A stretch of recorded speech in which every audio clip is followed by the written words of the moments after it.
La palabra Génesis en su original hebreo significa comienzo. Por tanto, Génesis es un libro de comienzos. En Génesis encontramos primeramente el comienzo del universo. Luego encontramos el comienzo de las distintas formas de vida dentro de ese universo. El comienzo del hombre, del pecado, de la muerte. Luego de ello encontramos también el comienzo del programa redentor de Dios con el comienzo de una nación. La mayor parte del libro de Génesis está relacionada al plan redentor de Dios. Este plan que inmediatamente desciende a través de las genealogías hasta una familia en la cual serían benditas todas las naciones del mundo. Ahora bien, en varias partes del libro de Génesis se nos dará una lista de las genealogías de las personas que nacieron y las edades que vivieron, entre otros datos. Déjeme decirle, estimado oyente, desde ahora, que Dios no tenía la intención de darnos un registro genealógico de todas las familias de la tierra. Más allá del hecho de que Adán y Eva tuvieron muchos hijos e hijas, solamente los dos primeros son especialmente mencionados, puestos que ellos fueron significantes. Otros hijos e hijas no fueron listados, pero luego tuvieron un hijo cuando ellos llegaron a la edad de 130 años, cuyo nombre fue Set. Él es mencionado debido que es a través de Set que nosotros podemos seguir una línea genealógica. Set tuvo muchos hijos e hijas, los cuales no quedaron registrados. De hecho, solo uno es mencionado, y esto es debido a que esta línea pasa por allí. Así es que, aunque cada uno de ellos tuvo varios descendientes, es decir, tuvieron varios hijos e hijas, ellos no eran parte del registro porque nada tuvieron que los vinculase a la historia de la redención. Ahora estamos viajando desde Adán hasta Abraham en una línea genealógica. Y este es el verdadero propósito de estos estudios genealógicos: mostrar esa línea precisa que hay entre ambos. Y si bien hay muchos hijos e hijas que no están registrados, que no tenemos sus nombres, es porque no son importantes para la historia de la redención.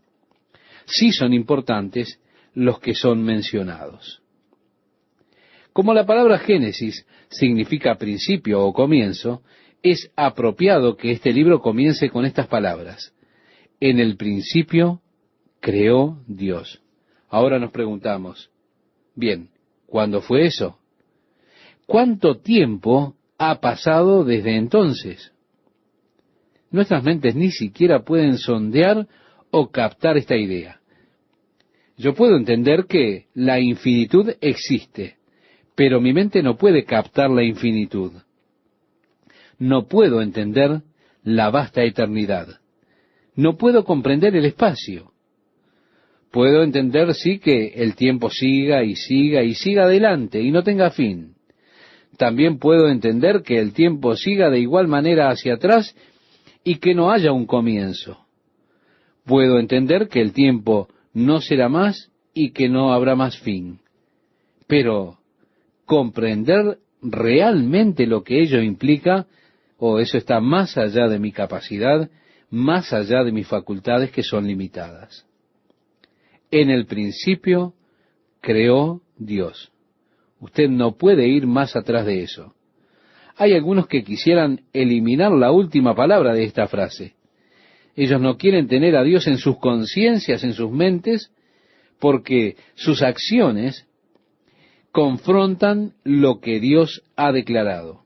Como resultado de esto, el necio dice en su corazón que no hay Dios. Y en la Biblia, en el libro de Romanos, la carta que el apóstol Pablo escribió a los romanos, en el capítulo 1 se habla de estas personas como quienes, profesando ser sabios, se hicieron necios. y cambiaron la gloria del Dios incorruptible en semejanza de imagen de hombre corruptible, de aves, de cuadrúpedos y de reptiles. Y como ellos no aprobaron tener en cuenta a Dios, Dios los entregó a una mente reprobada, vacía de Dios. Pero entonces, si elimino a Dios, tengo un gran problema. ¿En el principio qué? En el principio una masa de gases flotando en el espacio. Bueno, eso no es el principio, porque me pregunto, ¿de dónde vino la masa de gases? ¿De dónde vino el espacio? Bueno, cualquier niño podría preguntarle también de dónde vino Dios. Y para esta pregunta realmente no tenemos una respuesta totalmente adecuada. Simplemente sabemos que Él siempre existió. Es autoexistente. Ha existido desde el comienzo. Pero cuando digo en el principio creó Dios, reconozco que el universo entero no está aquí por una compresión de gases, explosiones, congelamiento o formación del sistema planetario y en particular de un planeta con condiciones atmosféricas e hidrológicas especiales, las cuales podrían hacer posible que se sustentara alguna forma de vida sobre él. Entonces digo, simplemente sucedió. Sucedió que la Tierra esté a 149.450.000 kilómetros del Sol.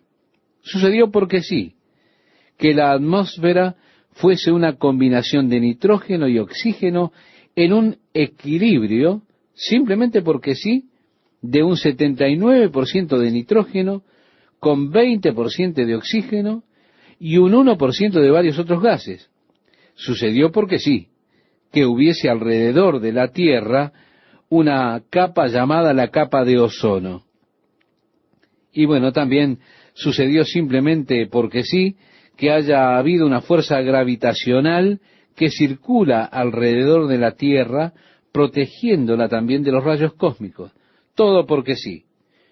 Y porque sí que hubiese 2/3 de agua y 1/3 de masa terrestre, que sucediese en dicha superficie de agua de algún modo una fortuita combinación de moléculas, de proteínas que se unieron en el tiempo justo, en el lugar indicado, en las proporciones correctas y bajo la presión y el calor necesarios, etcétera, etcétera. Y así, espontáneamente, surgió la primera célula.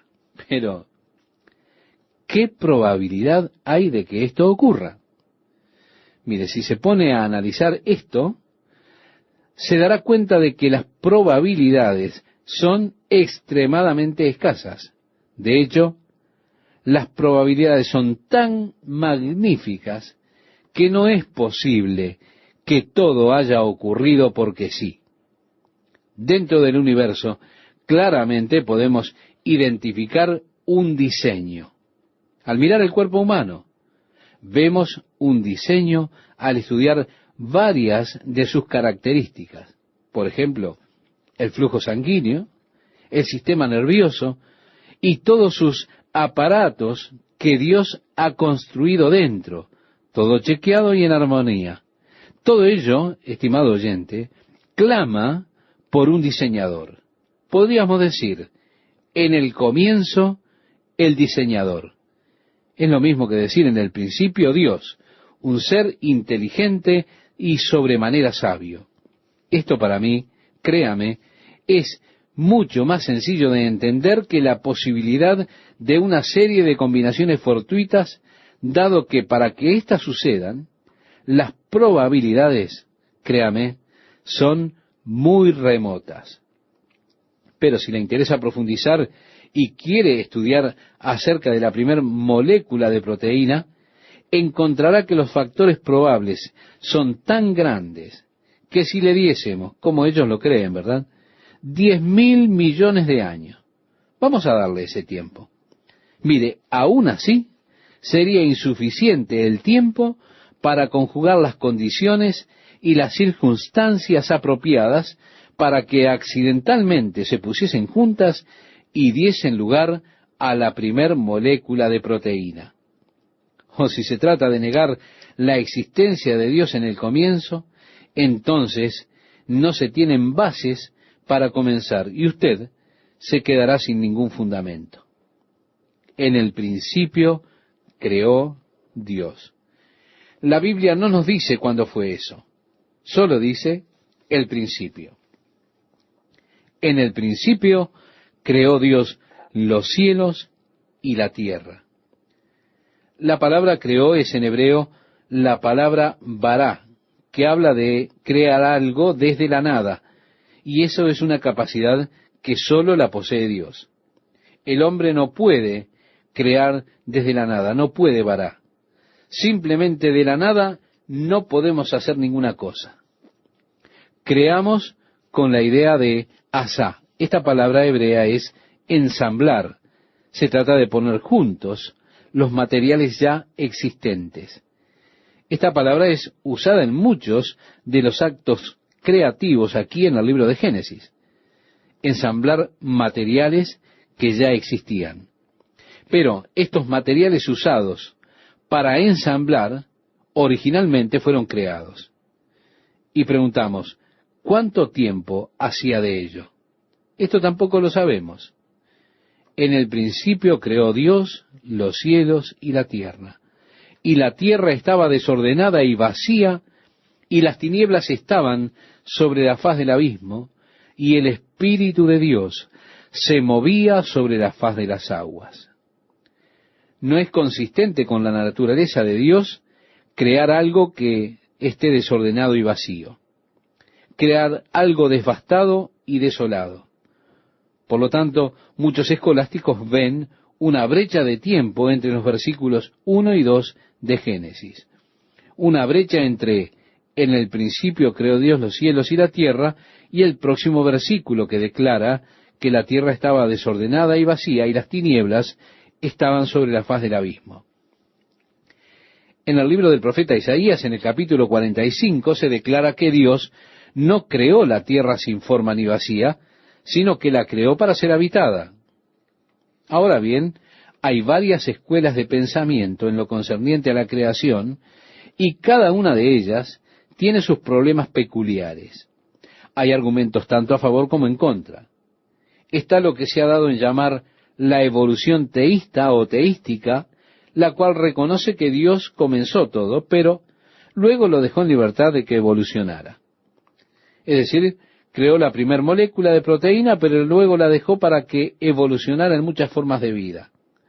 Reconocen a Dios en el comienzo, pero luego es un Dios que es removido de su creación, porque ahora la creación desarrolla su propio proceso evolutivo sin que la mano de Dios intervenga allí. Está también la teoría de que todo esto sucedió entre 6.000 y 10.000 años, y que el universo no es tan antiguo como 10.000 millones de años. Todas las suposiciones de los hombres acerca de la duración de los períodos de tiempo no son más que esto, suposiciones de hombres. Estas no están basadas en pruebas algunas, son simplemente teorías. Y que en realidad el universo es extremadamente joven, contrario a la idea de un universo con millones de años como se suponía. La única razón de que los científicos hayan querido proponer la teoría de una Tierra antigua es porque han querido armonizar la misma con la teoría de la evolución, que necesita de un universo antiguo debido a que, de seguro, ninguna forma de vida podría haber evolucionado en un período de 10.000 años, y que los fósiles, en lugar de haber permanecido por grandes cantidades de tiempo, lo que en realidad ocurrió fue un gran cataclismo, que fue el diluvio, el cual más acertadamente responde al registro fósil de lo que lo hacen las grandes cantidades de tiempo del proceso evolutivo del mundo. Es interesante que, tal cual sabemos, actualmente no hay fósiles incrustados en los estratos terrestres, que la mayor parte de los mamíferos, formas vegetales y demás se desintegran y se descomponen. Además, no hay ya más fósiles en el lecho oceánico.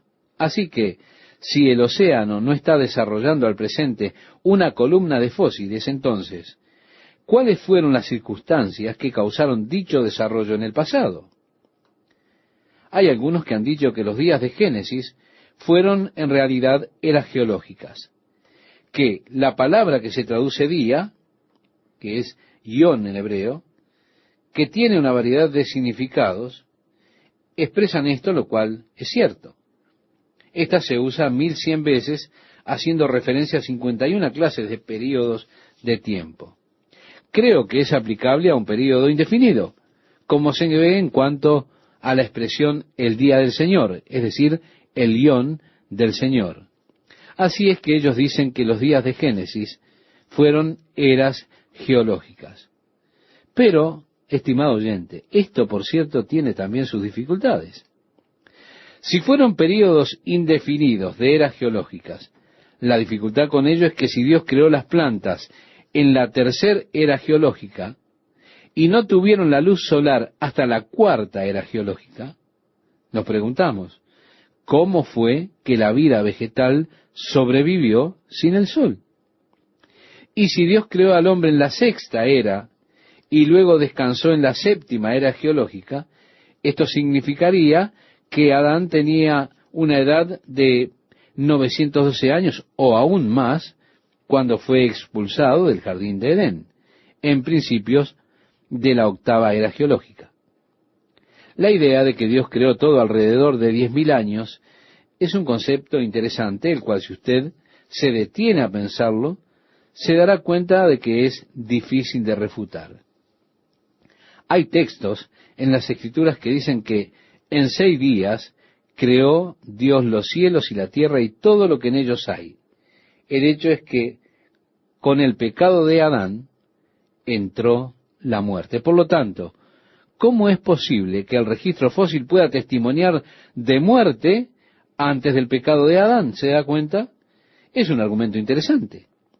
Una de las dificultades con este particular, uno de los aspectos que lo hacen imposible de refutar es considerar la pregunta de ¿qué edad tenía Adán el primer día que fue creado por Dios? Él tenía un día, por lo tanto, ¿cómo es posible que tuviera un conjunto completo de dientes, un cuerpo maduro? No sabemos si tenía ombligo o no, pero él fue creado con factores determinantes de edad. En otras palabras, si mirase a Adán en el día en que fue creado, diría que éste tendría unos 35 o 40 años de edad. ¿Por qué? Porque se ven diseños maduros que no podrían encajar con una persona de un día de edad. Así que, al momento de su creación, éste tenía factores determinantes de edad. Por lo tanto, Dios pudo haber creado la tierra con similares factores. Esto hace este argumento muy interesante y muy plausible. Pero una de las dificultades que veo es que no se da mucha oportunidad para entender la creación de los ángeles. Uno se pregunta, ¿cuándo fue que Dios les creó a ellos? Si vemos cuando Dios viene a Job y le desafía, esto lo podemos encontrar en el capítulo 38 del libro de Job. Dios le dice a Job, ¿dónde estabas tú cuando yo fundaba la tierra, cuando alababan todas las estrellas del alba y se regocijaban todos los hijos de Dios? Y Dios hablaba en cuanto al momento en que estaba poniendo las bases del mundo. Así que los ángeles existían cuando Dios puso los cimientos del mundo. Pero, ¿cuándo fueron creados los ángeles? ¿Cómo es posible que fueran creados ellos, los cimientos del mundo, en un día, y en un día más Satanás está en el jardín tentando a Eva? ¿Cuándo fue que cayó Satanás? ¿Cuándo es que se rebeló contra Dios? Si había sido recién creado, si estaba en el cielo, y también lo vemos en Edén, y tenía dominio y autoridad hasta que se encontró en él iniquidad. ¿Cuándo fue que sucedió todo esto? Porque Satanás estaba allí para engañar al hombre. Además, ¿cómo se entiende que habiendo sido creado tan recientemente, tuviese la influencia necesaria sobre los demás ángeles, de manera que pudiese arrastrar tras de sí a una tercera parte de ellos? Bueno, esto presenta una dificultad para mí en cuanto al concepto de que la Tierra tenga tan solo 6.000 o 10.000 años.